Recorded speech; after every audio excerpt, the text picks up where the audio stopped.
ক্রিকেটের জগতে ৬টা ট্রেন্ডিং নিউজ নিয়ে চলে আসলাম। এটা জানার আগে চ্যানেলটা ফটাফট সাবস্ক্রাইব করে দিন, বেল আইকনটা প্রেস করে দিন আর ভিডিওটা লাইক দিন।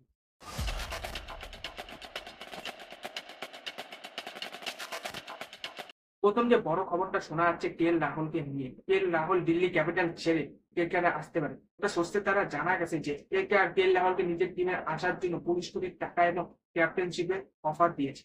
কেকেআর এর সঙ্গে দিল্লি ক্যাপিটালসে এই ট্রেডটা হয়ে যায় তাহলে কলকাতার একদিক দিয়ে ভালো হবে। আমরা জানি যে কলকাতার এখন ক্যাপ্টেনশিপ করার মতো কোনো অপশন নেই। আর যা আজিঙ্ক্য রাহানে ছিল ২০২৫ আজিঙ্ক্য রাহানে ক্যাপ্টেন হিসেবে একদম টপ যায়। তার জন্য রাহুলকে নিজের টিমে আনতে চাচ্ছে। রাহুল আছে তাহলে কেকেআর এর কাছে একটা ইন্ডিয়ান ভালো ক্যাপ্টেনশিপের অপশন পাবে, একটা ভালো উইকেট কিপারও পাবে। ২ নম্বর যে বড় খবরটা শোনা যাচ্ছে ইন্ডিয়া ভার্সেস ইংল্যান্ডের ৫ নম্বর টেস্টে ইন্ডিয়া যেখানে ফার্স্ট ব্যাট করে ২৪০ রানের টার্গেট দেয়, সেখানে কারুনার একটা সুন্দর পারি খেলে ৬৭ বল পেস করে ৫৪ রান করে। রানটা একটু ২২৪ থেকে রানটা একটু বেশি হতে পারত শুভমান গিল রান আউট না হলে। যাই হোক, তিনি সেকেন্ড ইনিংসে ব্যাট করতে নামে তখন ইন্ডিয়ার বরাবর ২৩৮ রানে অল উইকেট করল। কৃষ্ণা ১৬টা ওভার করে ৬২ রান দেয় এবং ৪টা কুশল উইকেট নেয়। মোহাম্মদ সিরাজ ১৬ ওভার ২ বল করে ৮৬ রান দেয় এবং ৪টা কুশল উইকেট নেয়। ইংল্যান্ডের একদম কোনো ভেঙে। এই আমাদের বড় খবরটা শোনা যাচ্ছে মোহাম্মদ সিরাজকে নিয়ে।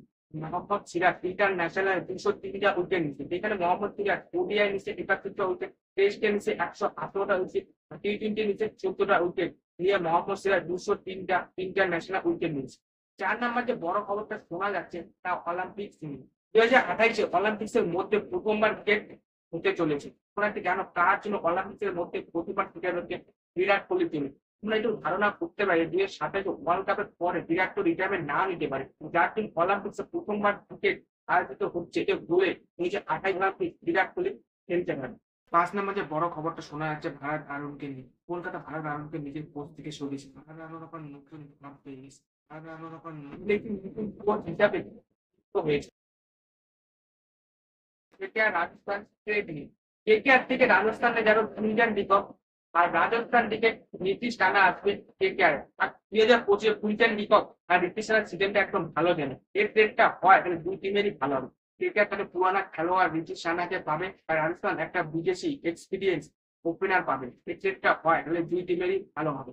আজকে এইটুকু ছিল ক্রিকেট জগতের লেটেস্ট নিউজ। ভিডিওটা ভালো লাগে লাইক কমেন্ট শেয়ার এবং চ্যানেলটা ফটাফট সাবস্ক্রাইব করে